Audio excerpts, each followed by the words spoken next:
Welcome to Agent Tactics. My name's Raj Sahu. I am not Jeremy Knight, but I'm here to just fill in because I'm excited to talk with Malcolm Lawson, who's got so much going on. He has a swipe file to figure out what thumbnails are working on YouTube. So if you're worried about thumbnails and trying to figure out how to increase that click-through ratio, we're going to talk about it. He also has a fully automated AI content YouTube channel that's getting 17,000 views a month. So excited to get into that. We'll get into that a little bit later. And then also all the updates that are happening with video. We got Sora 2 coming out with ChatGPT. We got Veo or Veo, I don't even know how to pronounce it, with Google. We got so much that we're going to talk about in Agent Tactics today. And I'm excited to be speaking with Malcolm Lawson. Malcolm, what's going on?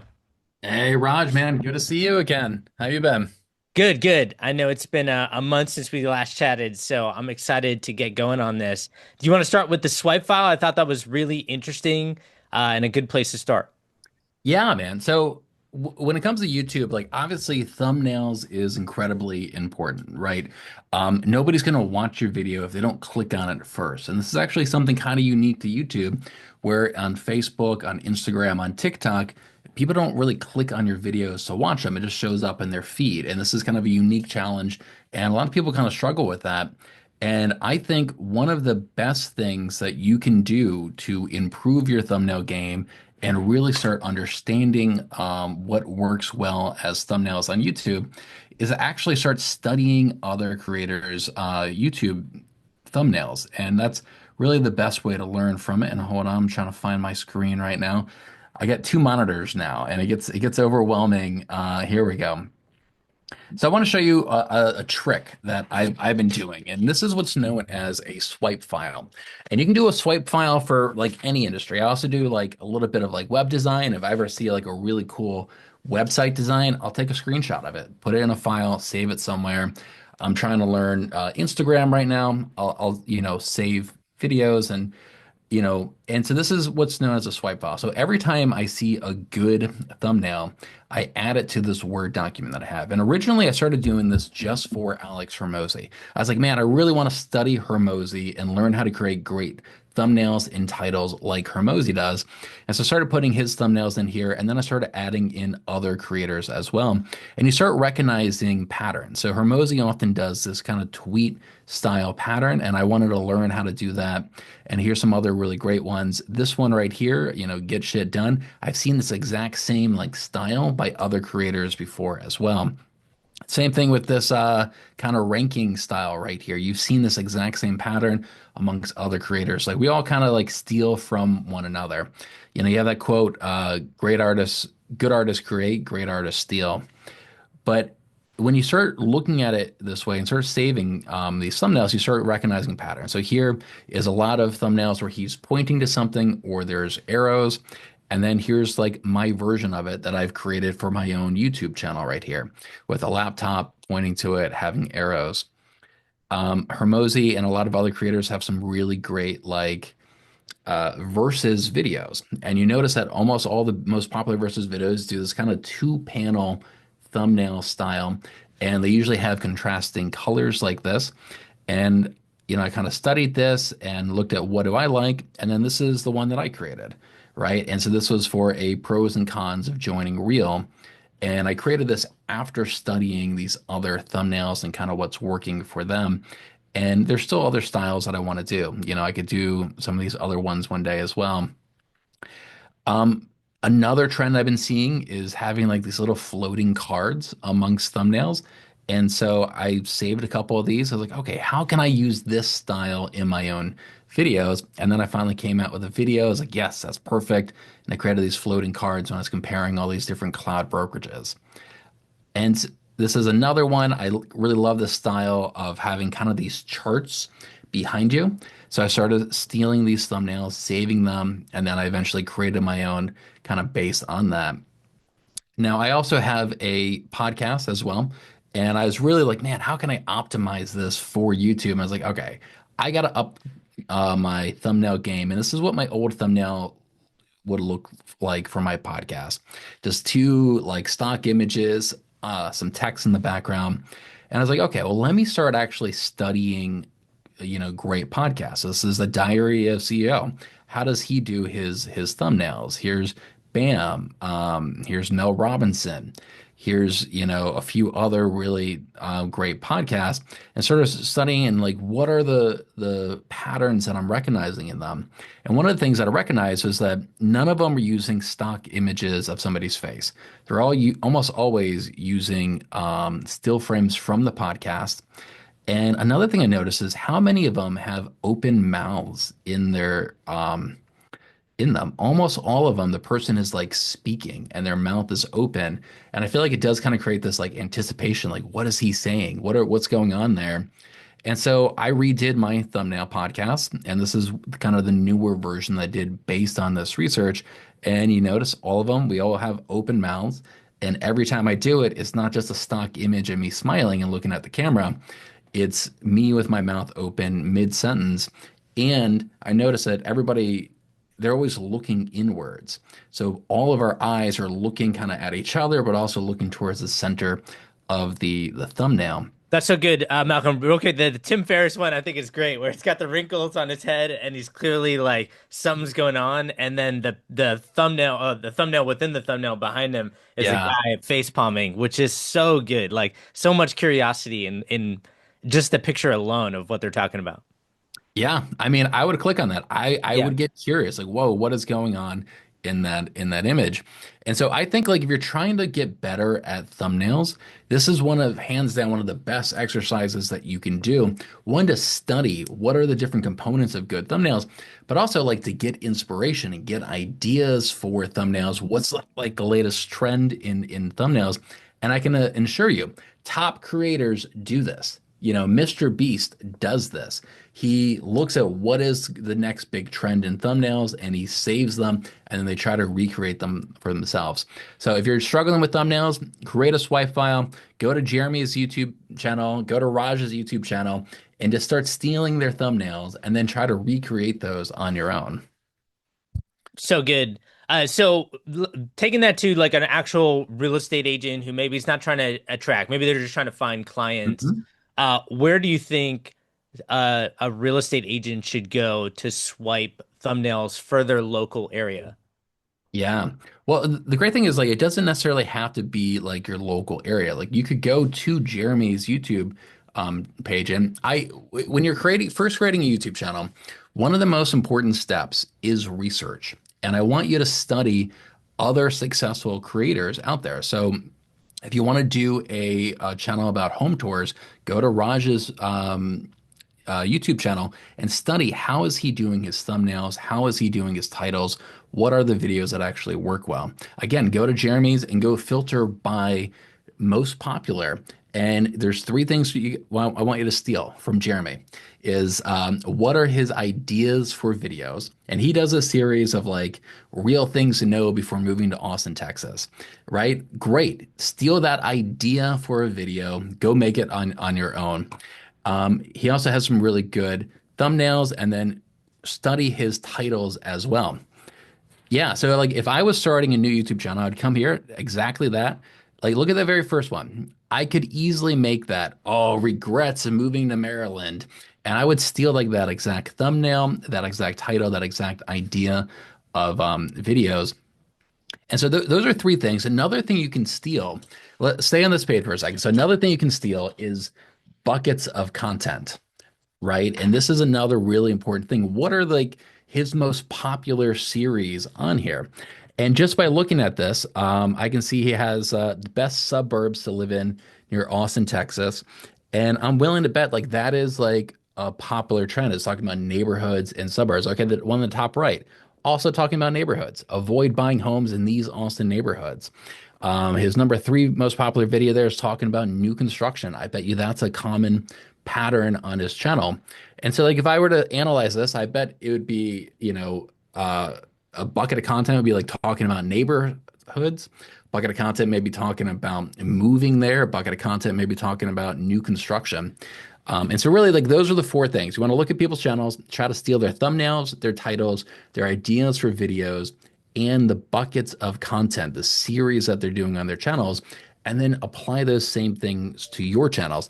Now, if you did this for Jeremy's channel and then you did this for 5 other channels, you kind of put them all together, you're going to have a heck of a business plan for how to get started on YouTube and how to crush it. Yeah, that's so good. I was actually just about to mention buckets of content, and the only thing I would really add to that is once you know your target audience's aspirations and their fears slash pain points, that is how you build a content strategy. And what I find amazing about this is, as you can tell, Jeremy leans in a little bit more on the fears, pain points side, right? Builder contracts getting terminated, regret moving from California to Austin, realtors quit. It's a lot of things going wrong, and you'll see that Jeremy does a great job of roping people's attention in very early on in the video using some of those fears and pain points. But then throughout the video, he provides a solution for it. Like, for example, with builders, he pretty much just trashes builders all the time in a good way. Like he exposes the things that they're doing wrong, things that you should be watching for, and he does a really good job of it. So instead of selling real estate, he's just being honest, right? Instead of selling Austin, he's more like the concerned citizen, concerned about people building these homes, not knowing all the intricacies of building. And what's interesting is Jeremy points these things out and people call him and they're like, hey, that builder that you were talking about, yeah, we want to buy from them. Like, do you want to represent us? You clearly know what you're doing. So I think this is really interesting, Malcolm, just because a lot of people I think are afraid, including me, to lean in a little bit more the negative side. But I think I find the negative side and not negative, but fears, pain points is so much more effective than aspirations and selling, like selling the real estate. Are you on board Yeah. with that, or what do you think? It can be, yeah. Yeah. Fear is definitely a very powerful emotion. And like in psychology, they even say that like our fear of losing something is more powerful than our aspiration to gain something, Yeah. right? And so fear is definitely powerful, and then curiosity is also another really powerful emotion. And I think it was uh, Brad McCallan once said that what your goal is just to create in their mind, have them ask the question, what happens next? And like when you're creating that video, they want to be like, oh, what happens next? What happens next? And same thing with the emotion or with the thumbnails and titles. It's like you want to create that curiosity as well. And fear is really powerful for that. Can we take a look at let's say Dan Parker's channel? He's out in California, which ironically, people, according to Jeremy, are regretting moving from California to Texas. But Dan Parker, I think, is another really great example. And yeah, same thing. Go to videos and then most popular. Like this is what I would do. And honestly, you kind of see some similar, look, San Diego suburbs. You see very similar patterns of like the he's talking about neighborhoods. So his second most popular video, San Diego best and worst neighborhoods. Boom. Like neighborhoods is a great bucket of content. You could easily make that one. Real things you need to know before moving to California. Avoid buying homes in these San Diego neighborhoods. So you can see that neighborhoods is really a hot topic for him. And again, like go and like create a swipe file, steal some of these thumbnails, learn what the components are that make up his good thumbnails, steal some of the titles, steal some of the concepts of videos and recreate them for your market. Now, if you're in that exact market, you don't necessarily want to steal it line by line. You need to have some variation. You need to have your own twist on it. But if you're outside of his market, I think it's perfectly fine to kind of steal these ideas and put your own twist on it. Create it for your city. And what's really interesting is like studying people's channels like this, you can actually learn insights and information about their audience that they don't even know. Most people don't study their own channel. Like they may not even know why a thumbnail is working where other ones are not. They may not even realize why these videos are the most popular. And you can really kind of glean that from other people's channels. And man, if you did this little exercise, and then also studied the actual video, study the hooks, study the call to actions, spend an afternoon doing that, put it all into a Word document, you'd have such a great business plan and business strategy to get your YouTube channel started. So that I think what you touched on so many good parts of this, and so I think a lot of people look at this and they have ideas, but then they look at the views and they're like, wow, hundreds of thousands of views, tens of thousands of views. And sometimes that can be overwhelming. So I want to give you an example of somebody who was really known for Instagram and has been crushing it on YouTube. And that is Shannon Manchin. She's here in our Austin, Texas metro. Amazing agent. And as you can tell, Shannon is not getting thousands of views. Definitely not even tens of thousands of views, right? She's getting sometimes even less than 100 views. But here's the thing. She started in summer of 2024. She had posted prior to that, but she had no leads coming in from YouTube. And she started focusing in on a specific area of Austin that a target audience was juggling between buying between two different suburbs. She started posting about it. She did the verses. Here's a neighborhood versus a neighborhood, which is extremely niche. Here's Skip These Builder Traps, which is kind of a bucket of content we were talking about from Jeremy. And her GCI as of a month and a half ago, I asked for her permission if I could share this, and she said yes. She made $275,000 year to date from organic YouTube leads. Less than 100 views on her last like seven videos, and that's like not a lot of traction, not a lot of time into YouTube, like maybe a little bit over a year at this point, and she's killing it, but she's really leaned in on a very specific niche, and she's using really good tactics that Malcolm's talking about, and it really resonates with that audience, clearly. Yeah, man. I think you hit the nail on the head. Like you don't need a lot of subscribers. You don't need a lot of views for this to be profitable. And you know what's interesting is like I've had many different types of YouTube channels. I've been doing YouTube for over a decade now, and I've had many different types of business models and ways of monetizing those YouTube channels, from the ads that are run on it, from affiliate marketing, from selling online courses. And I can tell you that like generating leads for real estate is one of the most profitable things that you can do. And like even if you made one video, even if you made 5 videos or 10 videos and you got you one closed deal, it's well worth it because the commissions are so high that we earn in this space. And again, 185, 156 views, you only need one of those people to buy a home with you, and it's well worth it. And I think another way of looking at YouTube is also what are the other values that it provides. So lead generation is definitely it can help, it can generate leads for you, but that is a little bit trickier.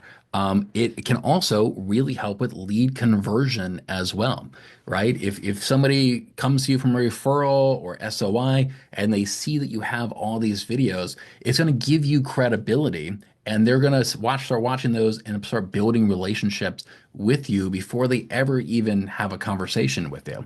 So no matter what source where that lead is coming from, your YouTube videos can increase your lead conversion and give you credibility. I also think like I like using them almost as a tool in my business as well. So like when I was in production, if somebody would reach out like, "Hey, I'm interested in moving to Anne Arundel County," I'd be like, "Great. Well, there's 7 major cities in Anne Arundel County. Here's my video and article on all 7 of those to help you figure out which ones you want to move to." And so I'm using them as a tool and a tool to increase my conversion rate, but also build credibility, build trust, build relationships, and kind of help that educate that person on my behalf. So even if the views are not really where you want them to be, just understand like there are many other values that you're getting from having that content besides just lead generation. Yeah, absolutely. So you're touching on so many good points of like, don't focus on views. Sometimes we do that, like, and I've been guilty of that. I tour these amazing custom homes. They get tens of thousands of views because the entertainment value is sky high, and then my leads actually start to drop, and it's weird. My channel is taking off, and then my leads drop. It's because I'm alienating my target Mm. audience that doesn't buy those $2 to $5 million properties. They buy 800,000 to 1.2 with production builders, not custom. So I hear you on that. So then how do you get people to convert in those videos? Like what are you finding is working now, maybe compared to what worked a few years ago?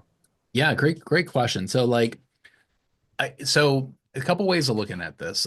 As you just pointed out, like you have videos that get lots and lots of views, but they don't necessarily get you a lot of leads. But you still kind of create those. So that's kind of top of funnel right there. It's also building your brand, building credibility, and maybe some of those people will trickle down. I like when I create content, it's generally like kind of 2 buckets of content in a way. Like one is content that's going to build me an audience. And then the other one is content is going to help me convert that audience, build a relationship, build trust with them. Um, and so, like 10 things to know before moving to Maryland is a big picture video that could get 10,000 views.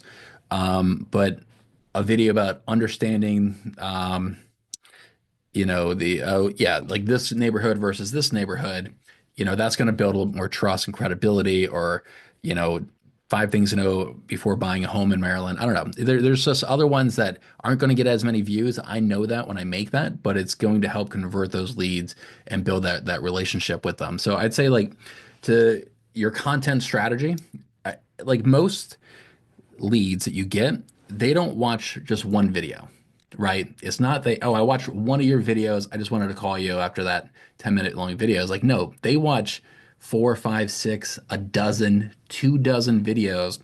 I'm focused on agent attraction right now. I have people tell me, man, I watched every single one of your videos. And understanding that is going to kind of play a role in your content strategy, and that not all your videos need to be bangers. Some of them are going to be there to kind of convert leads. Now, the other conversation is going to be, what are the call to actions that you use in your videos? And this is a bit of a controversial topic, actually, because you have some people who say, I don't use any call to actions at all. I think Jeremy's in that camp. But I've done a lot of consultations for real estate agents, and I've talked to people who get very little leads or no leads. And I'm like, okay, well, what are the call to actions? They're like, oh, I don't do any call to actions. It's like, you just need to make sure that the viewer understands that you're a real estate agent and you want them to reach out to you. You're not just an entertainer. You're not a travel vlogger. You're not an influencer. You're here to help people and serve them. And you need to make sure that's clear in your videos. And I know Jeremy kind of does it in a way where it's like, hey, I recently had a client that I helped purchase a home in this neighborhood. And great, that can work.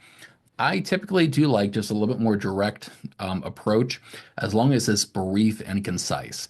And so there's really two spots in your video that you can have call to actions. One, you can kind of do that, like what Jeremy's doing, put little breadcrumbs like, hey, I'm a real estate agent. I help people buy and sell here. But I think that when I do a video, I usually like to have a hook at the beginning. And then there's a brief little, like, 5-second call to action after that hook. Um, and it's usually really quick, like, hey, real quick, guys, just so you know, I am a local real estate agent. If you guys like any help buying, selling a home here in Maryland, I'd be happy to help. Contact information down in the description below. That's it, like 5 seconds. And I've studied my analytics. And when I do a 5-second call to action, it does not seem to hurt my audience retention. You can look at your audience retention graph, a 5-second CTA. I don't see a difference when I study that. And then at the very end, I like doing another call to action, and I keep it pretty brief as well. Um, when you get to an end of a video, you can use what are called end screen elements. And these are clickable elements, like clickable links to your website or other YouTube videos or playlists. You can have up to 4 of them. And you can only do that for the last 20 seconds of a video. Now, if you start doing your call to action, a lot of times, as soon as you start a CTA, people will just click off the video. And so I like to not do a CTA until I have another option for them. They can click on that end screen element. So I don't do any CTAs until the last 20 seconds of a video. And that's when I'll do a little bit of a stronger CTA. And I usually have 2 CTAs. One is for, like, lead generation. Like, hey, if you guys are interested in buying a home here in Maryland, I'd love to schedule a one-on-one video, free consultation with you. Hop on a call, answer all your questions, and help you find the best neighborhood that meets your needs. I have a link down in the description below, or head over to my website. And then I have a second call to action.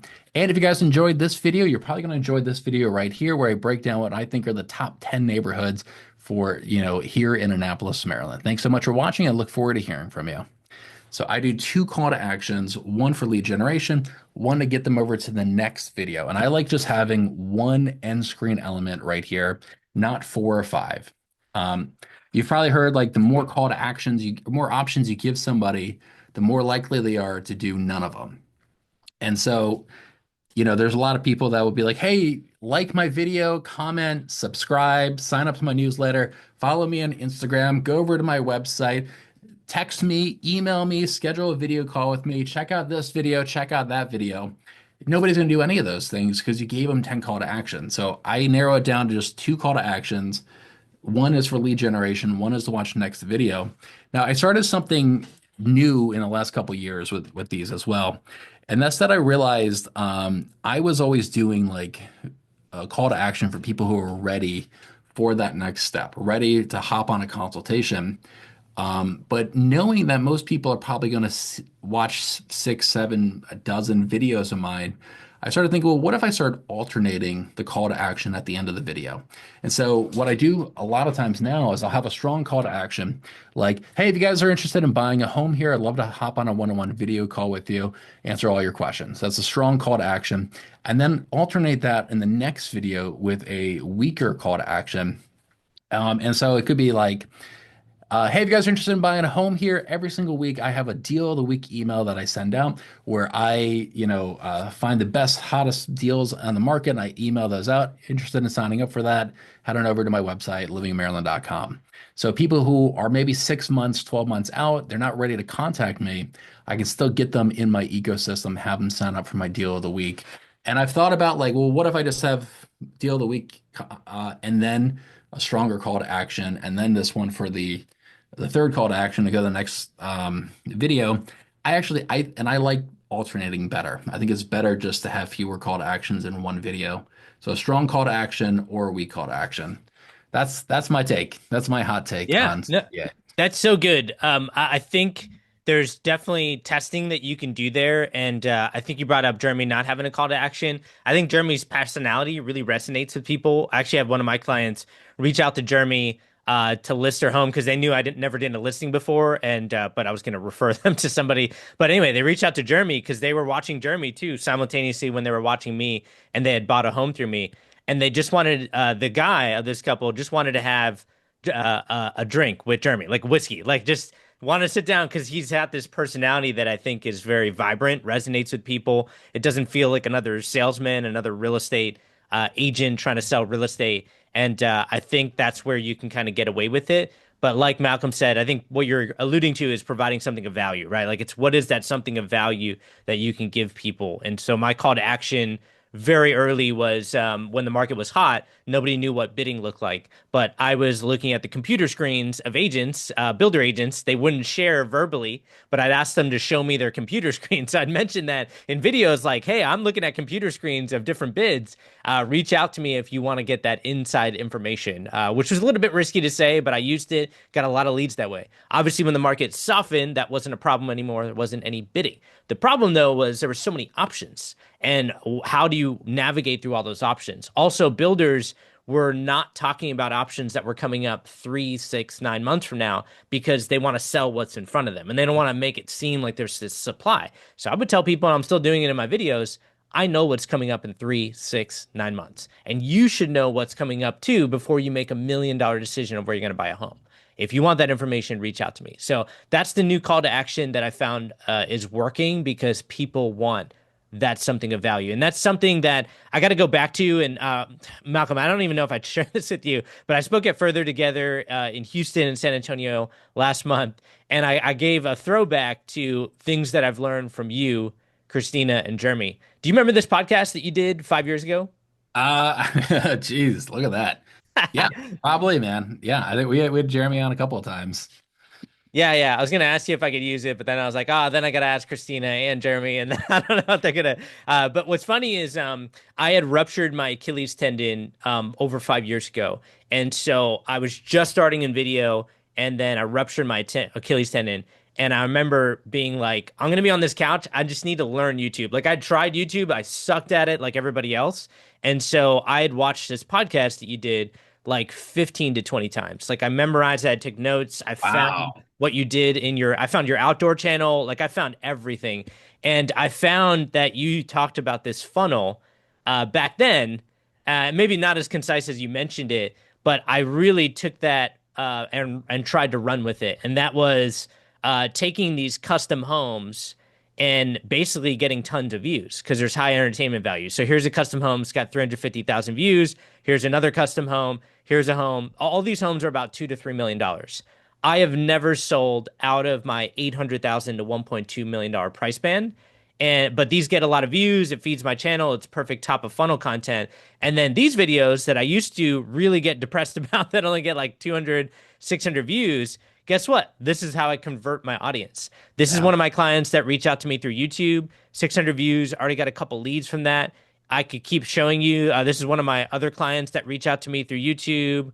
Uh, if I keep going here, I could find probably multiple clients. I have now have like 40 plus client videos that are just empty homes. They're super boring, but in that video, I talk about my client's experience buying in Austin, all their fears, their pain points, all the honesty, all the tactics I got from Jeremy. And then the funnel is exactly what I got from Malcolm over 5 years ago. It's just use the custom home, high entertainment value to drive new viewers to my channel and then convert them by talking about client experiences. Obviously, when I didn't have houses to tour from clients, I would just talk about different clients that I've spoken to, or I would talk to builders and say, hey, who's bought here? Who are your last 20 buyers? Who are they? They're software engineers. Okay. Well, what are their fears and pain points? What are their aspirations? And I would try to get that information and then throw it into my videos so that it looked like I had all this information, which I did, but it's not like I was doing any business when I first started. I was a new agent in YouTube and really knew nothing. I love that, man. Well, thanks for the shout out, dude. That's so cool. Yeah, and I should have gave a shout out earlier in this that, but I feel like Malcolm doesn't need any introduction. Like Malcolm is the guru of YouTube, and a lot of people's channels that grew over time. Dan Parker, Jeremy was at 1,500 subscribers in that podcast. We learned a lot from Malcolm, and so no introduction necessary. But if I missed it, yeah, everybody should know. Malcolm knows a ton about YouTube. Not your first rodeo at this. Appreciate it, man. Yeah, I've been Yeah. doing it almost over a decade now. Was when I first started my first YouTube channel, and I've had too many YouTube channels, like five or six of them. And I've learned that you got to just focus on one. You can't really successfully. It's tough to manage and grow multiple channels at once. But yeah, Especially when you're in production, right? Like it's yeah. almost impossible to juggle all of it, right? Yeah. Yeah. It's I often have people like telling me like, "Oh, well, I want to make this video. Should I put it on a separate channel?" I was like, "Yeah, it doesn't really fit on your main channel, but also like maybe just don't even make the video then. Like, it doesn't managing two, three channels is really challenging. And you're kind of sacrificing one in order to kind of focus on the other ones. I'll tell you a really valuable lesson I learned from Alex Ramosi. He has this 1-1-1 rule where he's saying that entrepreneurs have this bad habit of starting multiple businesses, and people be running two, three, four businesses. It's like, crap, man, I'm doing that with YouTube. And his 1-1-1 rule is one target audience, one business until you're making $1 million a year. And I heard that, and I was like, damn, okay, I need to cut out all this other noise and just focus on one channel, one business, one target audience, until I get to that 1 million a year level. That's so good. One target audience, 1 year, $1 million. Is that One right? business, yeah. One One business, one audience, business. one Yeah. business, Okay. one. So you're making $1 million. And I love that perspective because it really is a bad habit that entrepreneurs have is starting too many businesses and starting too many YouTube channels at the same time. Yeah, especially with AI these days, right? Sam Altman said recently, this is the era of the ideas guy or gal, right? And it's just it's easy now to implement ideas with all the automation on the back end. But yes, it also can become a very big distraction. So I'm with you on that. Before we get to your new channel, then I wanted to ask you one thing while we're on topic. The olden days was growing a channel meant post videos, get subscribers, get people to follow you, and then cater to those subscribers. Keep trying to get subscribers, and you gradually grew your audience until you maybe hit an inflection point. Nowadays, it seems like the algorithms have shifted to more of the TikTok format, where the singular piece of content is what's going to drive performance. Do you think that that's changed your strategy, generally speaking, of like not, or just, yeah, general question, do you think that's changed any of your strategy with that recent algorithm change? Yeah, I mean, I get what you're saying. I think like that is a big change, and I kind of like it. It's making it easier for smaller creators. If you're creating good content, people will follow you from that. And I've seen a lot of bigger creators kind of complaining about that. I watched this channel, How to Beast, and the guy's got like 1.5 million subscribers, but he's saying like his channel, it's only his videos are getting like 40, 50,000 views consistently, even though he's got 1.5 million subscribers. And that is kind of a result of this algorithm. Like you have to actually create good content. And so like what that really means is we're talking about that top of funnel content. You kind of have to make more of that. Mm. You know, you can't. I remember there used to be channels where they'd have one video go viral, they'd build an audience, and then they kind of put out like half-ass stuff that just kind of stays in front of that audience. And those days are definitely over. Like all your videos have to be a much higher caliber, and they have to be follow these basic rules of like creating curiosity and kind of keeping that attention and keeping people's attention and have to be, just higher quality. So it just really means you have to do higher quality videos, more sensational videos, and longer videos also do better on YouTube than shorter videos. Yeah, that's great advice. More top of funnel content. Melody, I'm going to get to your question in a second, and then if anybody has any other questions, feel free to unmute, and we'll definitely get to them. But just going to cover that. What I've been trying to do, Malcolm, is instead of just doing one home tour, I'm now putting three home tours at different price points. So like this house Hmm. is $1 million home, but very early on in the intro of that video, I talk about we're going to tour a $1.4 million house, we're going to tour a $1.7 million house, and I'm going to talk about the differences between all three. And it's an hour long video. So that way, even if it gets 1,000 views and I only get like 8 to 10% that stay till the end, that's 80 to 100 people that watch me for an hour. And now I don't need them watching multiple videos. I just need them watching that one video, right? And so that's kind of been my way of trying to battle against that. But I hear you. Maybe like sprinkling in some more top of funnel content is going to be more important.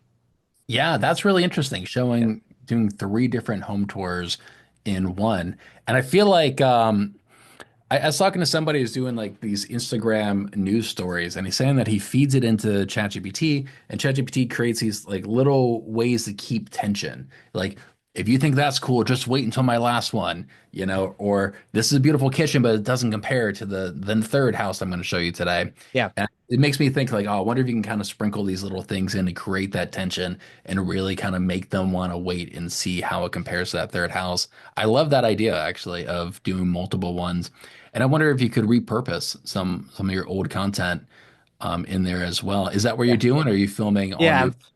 I'm fiddling around with it, but we'll see. I Yeah. haven't done it yet. I was nervous about repeat content, but it's probably good timing now that I've been a little bit lazy with creating content and not posting as much. So yeah, repurposing would be a good idea.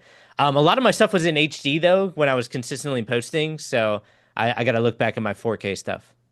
Yeah, yeah. No, I love that idea, man. Yeah.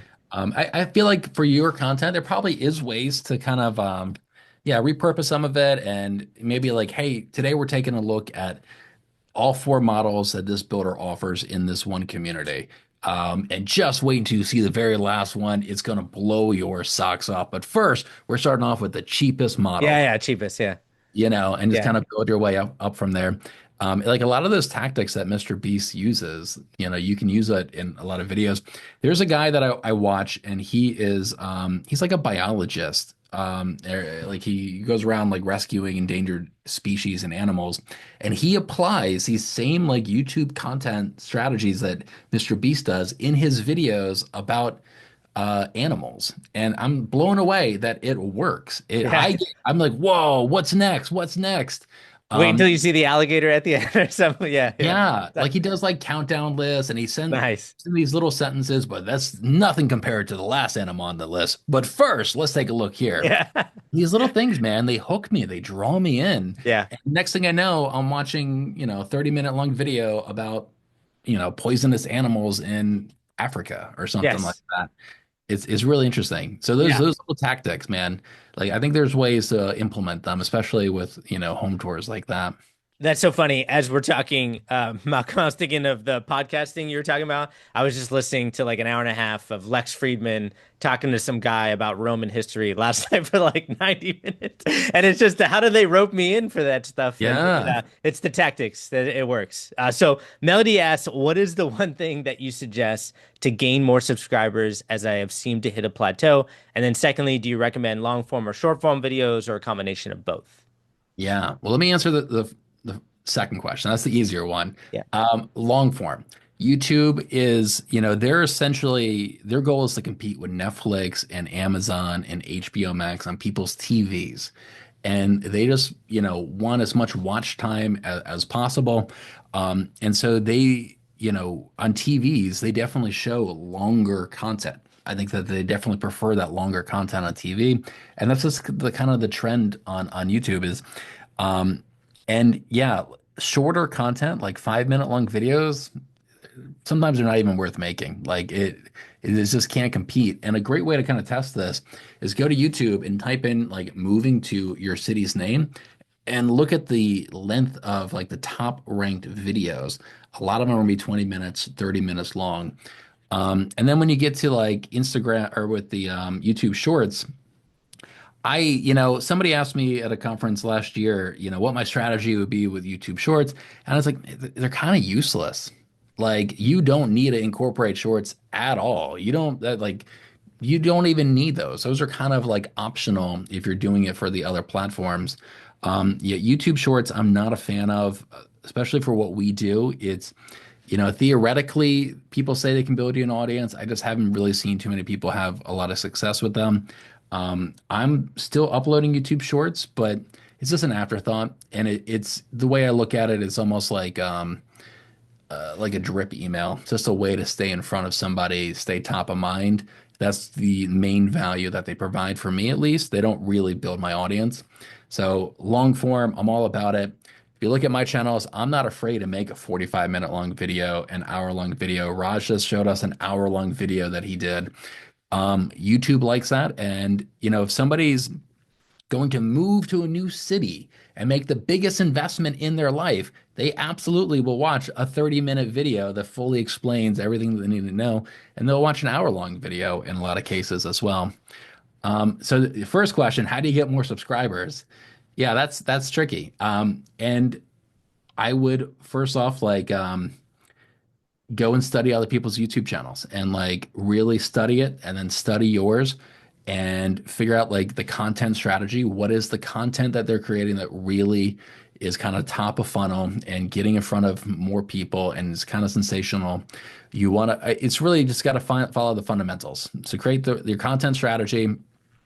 Buckets of content absolutely help with subscribers because they know what they're subscribing and what they're going to get. If you're creating a bunch of kind of random stuff that's kind of about your city, somebody looks at your channel, they're like, I don't really want all this random stuff. I just like this one series that they do.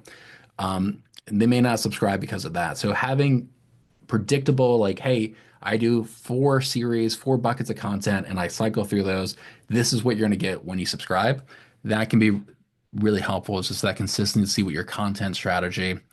Um, Thumbnails, titles need to be good, and then your videos, we'd have to kind of study those a little bit as well. I don't really recommend subscribe as a call to action, um, but when it comes to YouTube, I always say like try to get 1% better with every video that you make. So what can you get better? Can you make it a little bit longer? Can you focus on your production quality, make that a little bit better? Can your presentation get a little bit better? Every video you have to try to get a little bit better with your content. And if you do all those things, like if people, if you're putting out good content, people will subscribe because they will want more good content from you. Yeah, so good. We'll get to your AI content channel next. The only thing I want to mention, Melody, something that I learned from Malcolm years ago, and Jeremy really leaned in on it, always reminds me of it, is instead of getting a subscriber, how do you create a deeper emotional connection with your audience? And forget audience, that guy or gal that's sitting on their couch watching you on TV. How do you connect with them? And my way of doing it, my audience is millennials, so I talk about the pressures of being in the sandwich generation. Well, you got to be careful with this type of stuff, but obviously, I'm just sharing stories in most cases. I talk about the pressures of taking care of elderly parents while taking care of younger kids, and that pressure and almost feeling guilty from feeling pressure. I'm like the son of immigrants. My parents came here with $400 to this country in like the 70s. And the idea that I feel pressure almost makes me feel guilty. And so I'm talking about these things in a home tour, right? Like it doesn't have anything to do with the house, but it connects with them. I can't tell you how many times I've gotten a call from people like, when you talk about millennials and feeling that pressure, feeling guilty from that pressure, and feeling the need to buy a 5,000 square foot home, we were just talking about that yesterday, right? And so if you can find what those pain points, aspirations are, and really go deep on them, that is the best call to action. It's better than subscribers, it's better than everything. And that's where you'll get really high quality leads. Yeah, 100%, man. I always said like, who is your target audience? And then like, what is the value proposition you're going to provide to them? And the more specific you can get with that target audience, the better in a lot of cases. And yeah, you got to build that relationship with them. Yeah, yeah, absolutely. So let's get to the AI content channel. I've heard about this channel. It's famous, but I'm excited to hear about it if you're ready to share, Malcolm. Yeah. So I'll show you guys a little project I've been working on the last like year and a half or 2 years, yeah, last year and a half or so. So I have a let's see. There we go. Um, I'm in the state of Maryland, and I had videos about like every single city that I cover. And I was like, well, what if I want to create a video for every single city in the state of Maryland? And so I started using HeyGen to do that. And then I started using my virtual assistant to actually do this for me.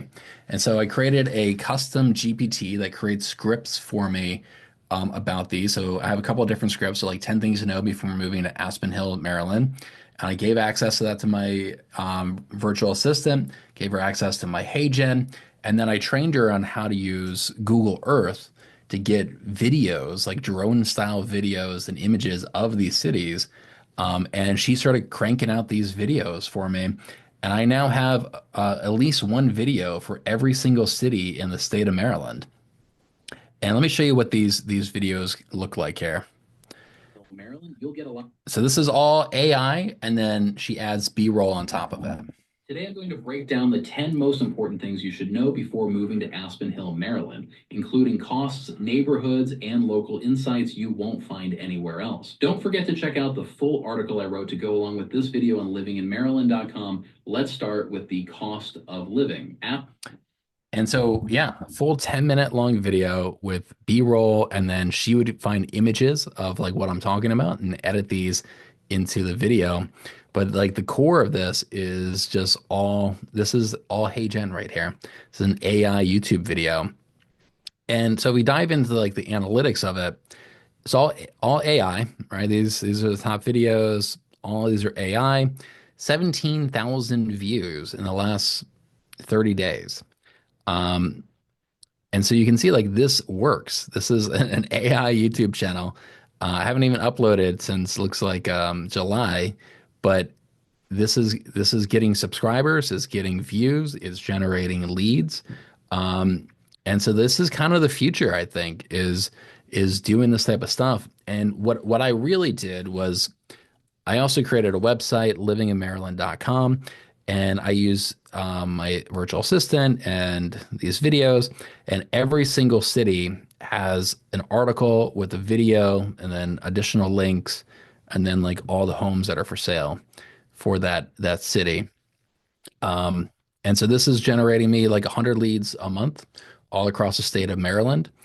And and yeah, man, this is kind of what I've been focused on the last year or so, and it's generating leads, generating views, and like this is the future of YouTube. Unfortunately, for better or for worse, I am already seeing more and more AI YouTube channels popping up on YouTube, and yeah, I think you just got to kind of jump on that bandwagon.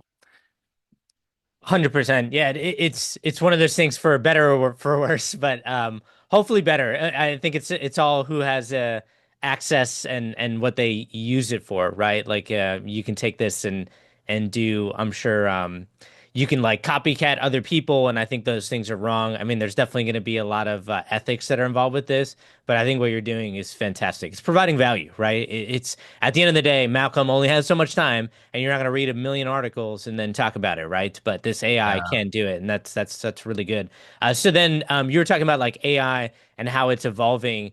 Can you talk to me about like what you've experimented with like Sora or Veo or all these different AIs? Yeah. So AI right now with HeyGen, you can use it for the main like A roll and your voice and your talking head. And I think like using it for B roll is going to be the next big thing. And so I've been playing around with Sora, and let me find that tab and I'll pull that up. And Sora is from ChatGPT. That's their video AI creator. And what's cool is like you can, let's say, for big cities that it has a lot of information on, just with text prompts, you can get videos of these cities. So this is Annapolis, Maryland. I asked it to create Wow. me a video of a couple walking through Annapolis, Maryland. And you see it's a little kind of goofy, this one, but you can kind of play around with it. Um, this is Little Rock. I asked it to create me an image of Little Rock. And let me see. I have some other better ones that are from uh, let's see, charming Annapolis stroll.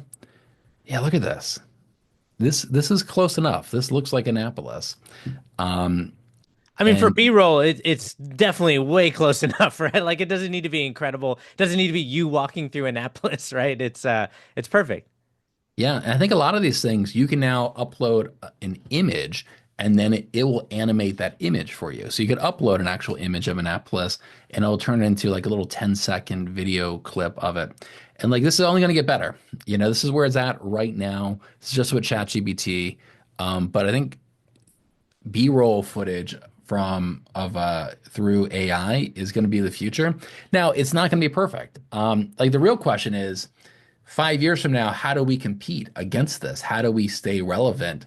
And I think it's you getting footage that like the AI really can't create, like actual neighborhood tours, and maybe people are going to want to see you out of your office more and actually in those locations just to know that you're actually a real person.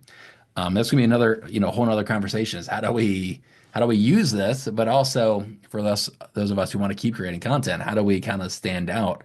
Because I think 5 years from now, like with what this is right now, I bet you every real estate market is going to have an AI YouTube channel, at least one, cranking out the content. And you know what's interesting about that channel is I think there's 341 cities in the state of Maryland. A lot of them are really small and there's zero content about them. I would never spend the time to create content, but with this, I can just every single city has content about it now. So it's kind of going wide instead of going deep kind of thing. But I think this is, you need to be aware of it because this is going to be a growing trend in the future. I bet 5 years from now, every city is going to have AI content like this about that city from real estate agents and teams. And, you just got to prepare for that. And like maybe sitting in your office doing talking head videos, maybe that won't be, as relevant 5 years from now. Maybe you need to actually get out of your office and go on location just to show people that you're actually a real human being. That's right. There's a really good realtor in Nashville. His name's Matt Bogosian, and he put I forget the type of camera, but he put it on the hood of his car, and then he's got his iPhone looking at him. And so the video is real simple. It's just edited with him at the bottom right, but the big picture is usually the hood of his car looking out. And he does a drive-by tour of different communities, neighborhoods, what's around there. He talks about clients' experiences. He's like, "Oh, my client actually just moved in there. My client bought there 2 years ago, blah, blah, blah." And it's perfect. It feels like you're sitting shotgun walking through the or driving through this community with Matt Bogosian. So I actually bought the camera recently. I haven't implemented it yet, Malcolm. Like a lot of my equipment that's sitting on my floor in boxes, but it's one of those things I want to get out there to elongate my videos. And like you said, we're in an area where there's tons of AI content coming out. I'd love to do a little bit more like that. That's kind of more of like that human connection and throw Uh, that at the end of like a home tour video or something like that. yeah, like what we're seeing now with this AI, with HeyGen, people are doing these Instagram news stories. Yeah. More and more people are using AI to do that and like just cranking it out. And this is I've seen a couple of videos about this. Casey Neistat had a video about this recently about how it's AI is just going to flood YouTube and social media with just kind of garbage in a lot of ways. And it's going to make it more challenging for content creators in a lot of ways as well. And so that is going to be a big topic in the next couple of years is how do we stand out against this AI? How do we make people aware that we're actually human beings and not an AI avatar? Yeah. So Yeah, absolutely.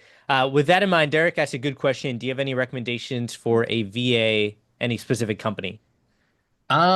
so Real actually has a partnership with Assistantly, and that's where I originally started using my VA. And then uh like don't tell Rio, but I actually just reached out to her. I was like, hey, like I'm paying 3 grand a month. Can I just like pay you directly? And I got a $1,000 cheaper by doing that. Um, she did fine, honestly. I eventually kind of let her go. Kind of a common thing with VAs is that they will like take on two different employees at the same time, and they say they're working 8 hours for you, but really they're not. And I kind of felt like she was doing that. She just wasn't really available when I needed her. And so I let her go. But I don't know. There's other people who probably have better resources for AI, but or for assistance. But I'd say if you can like hire one directly, you're going to get it at a much bigger discount, and really just kind of that accountability and making sure that they are um, actually working those hours is kind of the tricky part. You could probably also just find somebody on Upwork and just pay them hourly. So if they work 10 hours that week for this or 20 hours, that's actually what I'm doing now instead of hiring a full-time virtual assistant. Because I may not always have enough work to keep her busy, you know, and I kind of like just paying somebody hourly from Upwork. Yeah. Derek, I did the same Thanks, man. thing. Yeah. Absolutely. I did that 4 to 5 years ago. Well, actually, like, yeah, 3 to 4 years ago. I found somebody through Fiverr, which same as Upwork. And I went through probably like 25 people to find that one that I thought was good. But I was doing people that even had like one review, zero reviews or something. It's not like the person that's doing a ton of volume, but I knew how to train them. Like I knew how to use Adobe Premiere Pro. I knew how to crossfade. Like you right click your mouse, you click add crossfade, like simple things like that. I knew that that's what I wanted. And so I trained them. And so I ended up paying them like $6 an hour, which is double what they were getting paid at some VA agency. Which, by the way, a VA agency is charging you $12 an hour. On the back end, they're probably paying that person like $3 an hour, right? So Yeah. they're taking the majority. And so it was really, it was brutal trying to find that person. But when I did and I trained them, it was really well worth it. And they've been with me now for 3.5, 4 years. Sphere Rocket is a sponsor of Tom Ferry. I have four now. Yeah, and so, hey, sometimes it's easier to just pay the premium and just work with the company. Anybody else have any questions? Those are good questions.